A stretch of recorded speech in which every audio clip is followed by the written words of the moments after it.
روزی روزگاری کدخدا آقا به صادرات اموال فینیتو به روستاهای مجاور اشتغال داشتندی. شیرها را به روستای زورآباد صادر کنید، گندمها را به روستای چمن، گوشتها را به روستای فلسچین، پولها را هم به جیب کدخدا.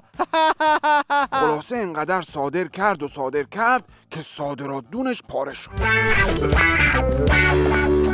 کدخدا آقا، دامدارها شیر و گوشت نمیدهندی، کشاورزها گندم نمیدهندی، میگویند همگی اعتصابیدندی.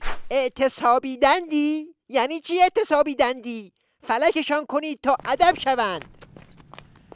کدخدا آقا، تعدادشان خیلی زیاد است. اگر سمت آنها برویم ممکن است آنها ما را فلک کنندی. بی ارزه ها، اسب من را بیاورید خودم برم پدرشان را در بیاورم.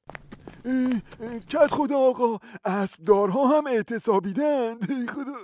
ای وای چقدر خنگید شما. کاری نداره که به چند نفرشون پول بدید اسبها را بدهند، بقیه هم راضی میشوند. کدخدا آقا دادیم، اما بقیه اسبدارها ریختند بابایش را درآوردندی. ای وای یه خاکی بیارید لااقل تو سرم بریزم.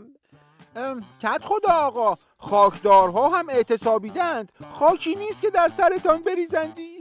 آخه کی این اعتصابیدن را یاد اینها دادندی؟ خب تقصیر خودته دیگه. انقدر مال مردم رو قلونبا کردی که کارت به استخوانشان رسید دیگه.